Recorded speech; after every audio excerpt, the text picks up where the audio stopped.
اعوذ باللہ من الشیطان الرجیم بسم اللہ الرحمن الرحیم۔ سورہ ہود کی چند آیتیں پڑھ رہا ہوں، آیت نمبر 69 سے لے کر آیت نمبر 73 تک۔ وَلَقَدْ جَاءَتْ رُسُلُنَا إِبْرَاهِيمَ بِالْبُشْرَى قَالُوا سَلَامًا۔ اور ابراہیم علیہ السلام کے پاس ہمارے فرشتے خوشخبریں لے کر آئے اور کہا کہ تم پر سلامتی ہو۔ قال سلام فما لبث ان جاء بعجل حنید۔ ابراہیم علیہ السلام نے کہا تم پر بھی سلامتی ہو۔ پھر دیر نہ گزری کہ ابراہیم علیہ السلام ایک بھنا ہوا بچڑا لے آئے۔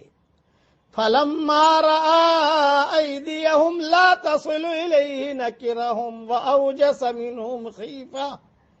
پھر جب دیکھا کہ ان کے ہاتھ کھانے کی طرف نہیں بڑھ رہے ہیں تو کھٹک گئے اور دل ہی دل میں ان سے ڈرے۔ قالوا لا تخف انا ارسلنا الى قوم لوط۔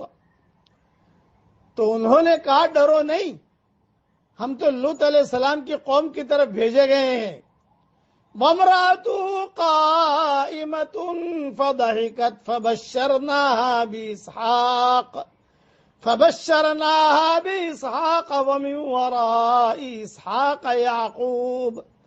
اور ابراہیم علیہ السلام کی بیوی کھڑی تھی، وہ ہنس پڑی، پس ہم نے اس کو اسحاق کی خوشخبری دی اور اسحاق کے آگے یعقوب کی خوشخبری دی۔ قالت یا ویلتا أألد وأنا عجوز وهذا بالی شیخا۔ اس نے کہا کہ اے خرابی، کیا مجھے بچہ ہوگا حالانکہ میں تو بڑھیا ہوں اور یہ میرا شوہر بھی بوڑھے ہیں۔ ان هذا لشیء عجیب، یہ تو ایک عجیب بات ہے۔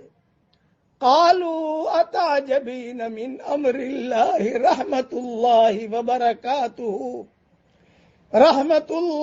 وبرکاتہ علیکم اہل البیت۔ فرشتوں نے کہا کیا تم اللہ کے حکم پر تعجب کرتی ہو؟ ابراہیم کے گھر والوں، تم پر اللہ کی رحمتیں اور برکتیں ہیں۔ انہ حمید مجید، بے شک اللہ نہایت قابل تعریف، بڑی شان والا ہے۔ یہ حضرت لوط علیہ السلام اور ان کی قوم کے قصے کا ایک حصہ ہے۔ پہلے ذہن میں رکھیے کہ ابراہیم علیہ السلام کی جو بیوی تھی جن کا نام سارا تھا، یہ اس سے متعلق ایک قصہ ہے۔ جب جن کے پیٹ سے اسحاق علیہ السلام پیدا ہوئے، اسحاق علیہ السلام کی یعنی بشارت دی۔ حضرت لوط علیہ السلام حضرت ابراہیم علیہ السلام کے چچازاد بھائی تھے۔ حضرت لوط علیہ السلام کی بستی بحیرہ میت جنوب مشرق میں تھی، جبکہ ابراہیم علیہ السلام فلسطین میں مقیم تھے۔ جب حضرت لوط علیہ السلام کی قوم کو ہلاک کرنے کا فیصلہ کر لیا گیا تو ان کی طرف فرشتے بھیجے گئے۔ یہ فرشتے قوم لوط علیہ السلام کی طرف جاتے ہوئے راستے میں حضرت ابراہیم علیہ السلام کے پاس ٹھہرے اور انہیں بیٹے کی بشارت دی۔ بیٹا کون؟ یوں کہا اسحاق، ان کی بشارت دی۔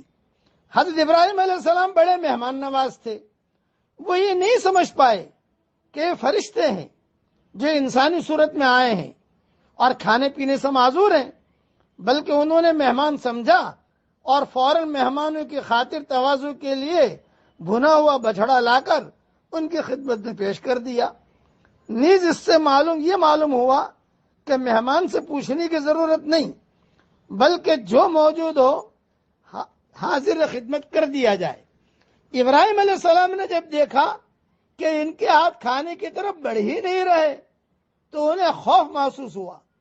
کہتے ہیں کہ ان کے یہاں یہ چیز معروف تھی کہ آئے ہوئے مہمان اگر ضیافت سے فائدہ نہ اٹھاتے تو سمجھا جاتا کہ آنے والا مہمان کسی اچھی نیت سے نہیں آئے ہیں۔ اس سے یہ بھی معلوم ہوا کہ اللہ کے پیغمبروں کو غیب کا علم نہیں ہے، غیب کا علم نہیں ہوتا. اگر ابراہیم علیہ السلام کو غیب کا علم ہوتا تو بنا ہوا بچڑا بھی نہ لاتے اور ان سے خوف بھی محسوس نہ کرتے.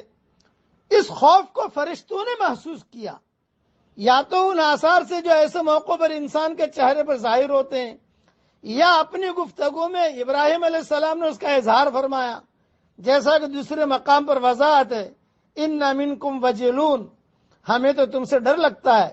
چنانچہ فرشتوں نے کہا ڈرو نہیں، آپ جو سمجھ رہے ہیں ہم وہ نہیں ہیں، بلکہ اللہ کی طرف سے بھیجے گئے ہیں، اور ہم قوم لوط علیہ السلام کی طرف جا رہے ہیں.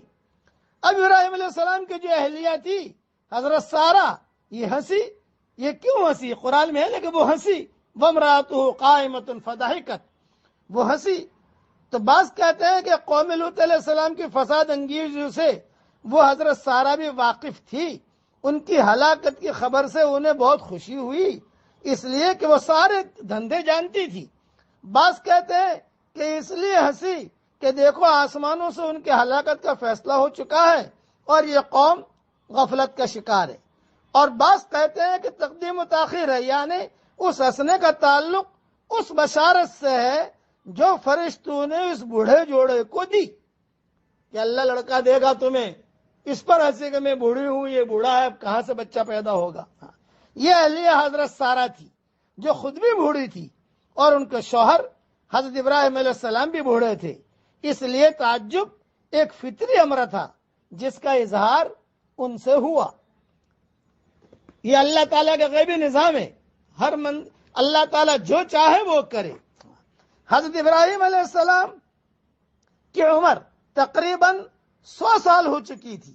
ایک روز چند انتہائی خوبصورت نوجوان ان کے گھر میں داخل ہوئے. ابراہیم علیہ السلام نے ان کو مہمان سمجھ کر فوراً ان کے لیے کھانے کا انتظام کیا، مگر وہ انسان نہیں تھے بلکہ خدا کے فرشتے تھے، اور بیک وقت 2 مقصد کے لیے آئے تھے. ایک ابراہیم علیہ السلام کو اولاد کی بشارت دینا، دوسرے حضرت لوط علیہ السلام کی قوم کو ہلاک کرنا جو انکار اور سرکشی کی آخری حد پر پہنچ چکی تھی. حضرت ابراہیم اور ان کے اہلیہ کو اسحاق بیٹے اور یعقوب پوتے کی بشارت دینا عام معنوں میں محض اولاد کی بشارت نہ تھی، یہ صالح اور داعی انسانوں کا ایک گھرانہ وجود میں لانا تھا. یہ بشارت لے کر آئے تھے. بقیہ تفصیل ریاض التفسیر میں اس کے دیکھ لینا. اللہ تعالی ہم سب کو بھی نیک گھرانہ بنائے عافیت کے ساتھ. آمین. وآخر دعوانا ان الحمد للہ رب العالمین.